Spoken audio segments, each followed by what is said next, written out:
DM অফিসে এসেছিলেন, আজকে কি তথ্য পেলেন ডিএম অফিস থেকে? দেখুন, পরিষ্কারভাবে বলতে গেলে দেখা যায় যে ডিস্ট্রিক্ট ইলেকশন অফিসার পদাধিকার বলে ডিএম, তিনি যেটা জানিয়েছেন তাতে হচ্ছে যে খসড়া তালিকা যা প্রকাশ হয়েছিল তার থেকে অ্যাপ্রক্সিমেটলি 62,000 ভোটারের নাম সেটা অলরেডি ডিলিট হয়েছে। আর নদিয়া জেলাতে, এবং অ্যাট জুরিডিকশনের তালিকায় আছে 2,30,000। এখন অ্যাট জুরিডিকশন মানে এই 2,30,000 যাদের নাম বিচারপতিদের কাছে গেছেন, তারা থাকবে কি থাকবে না এখন আমরা বলতে পারছি না, কিন্তু আমরা এটুকু বুঝতে পারছি যে স্বাভাবিকভাবেই যে পরিকল্পনা করা হয়েছিল আমাদের নাগরিকদের, সাধারণ মানুষকে যেভাবে হেনস্থা করা হচ্ছে, সেই হেনস্থার একটা প্রতিফলন কিন্তু আজকের যে সভা হলো সেখান থেকে যে তথ্য আমরা পেলাম তাতে বোঝা যাচ্ছে যে সাধারণ মানুষ এসআইআর এর মধ্যে দিয়ে ক্ষতিগ্রস্ত হচ্ছেন, এবং যারা চেয়েছিলেন যে মানুষকে ক্ষতিগ্রস্ত করতে তারা সেই কাজে সফল হয়েছে।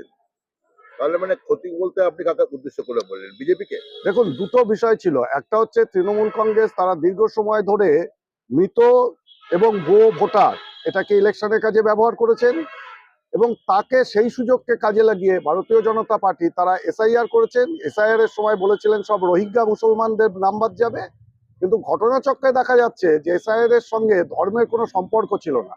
এই এসআইআর এর ফলে সাধারণ এবং খুব প্রান্তিক গরিব মানুষ তারা ক্ষতিগ্রস্ত হয়েছেন। যে দুটো রাজনৈতিক দল যারা গরিব মানুষের ভালো চায় না, গরিব মানুষকে অযথা হয়রানি করেন, তারা সফল হয়েছেন। অর্থাৎ এসআইআর এর মধ্যে দিয়ে তৃণমূল এবং বিজেপি দুটো রাজনৈতিক দলই তারা সফল হয়েছেন। গরিব মানুষ তারা ভোগান্তির মধ্যে পড়ছেন, সমস্যার মধ্যে পড়ছেন, এবং এর জন্য আমরা তৃণমূল এবং বিজেপি দুটো রাজনৈতিক দলের বিরুদ্ধেই মানুষকে ঐক্যবদ্ধ হওয়ার আহ্বান জানাচ্ছি। দেখুন, তৃণমূল বিরোধিতা করেছে সেটা লোক দেখানো বিরোধিতা।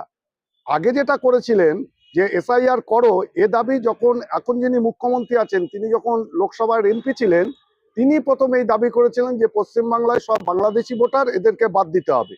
এবং সেটা কিন্তু মানুষ ইতিহাসের পাতা খুললেই মানুষ দেখতে পাবে যে তৎকালীন স্পিকার যখন এই আলোচনার সুযোগ দিচ্ছিলেন না পার্লামেন্টে, তখন তিনি পার্লামেন্টে স্পিকারের মুখে কাগজ ছুঁড়ে মেরেছিলেন। ফলে সেই নাটক, সেই সময় যে কথা বলেছিলেন এসআইআর করো, পশ্চিমবাংলায় সব ভুয়ো ভোটার, সেই দাবি তো ওনার দাবি। উনি যে দাবি করেছিলেন, উনার বন্ধু ভারতীয় জনতা পার্টি সেটা কার্যকরী করলেন।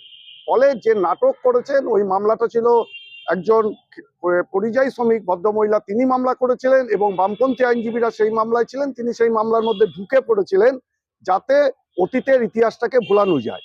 কিন্তু মানুষ এত বোকা নয়, মানুষ এটা বোঝেন যে তৃণমূল যে এজেন্ডা মমতা ব্যানার্জি এমপি থাকাকালী করেছিলেন, ভারতীয় জনতা পার্টি সরকারে এসে এসআইআর এর নামে সেটা কার্যকরী করলেন। সুমিত বিশ্বাস, সিপিআইএম নদিয়া জেলা সম্পাদক মন্ডলীর সদস্য।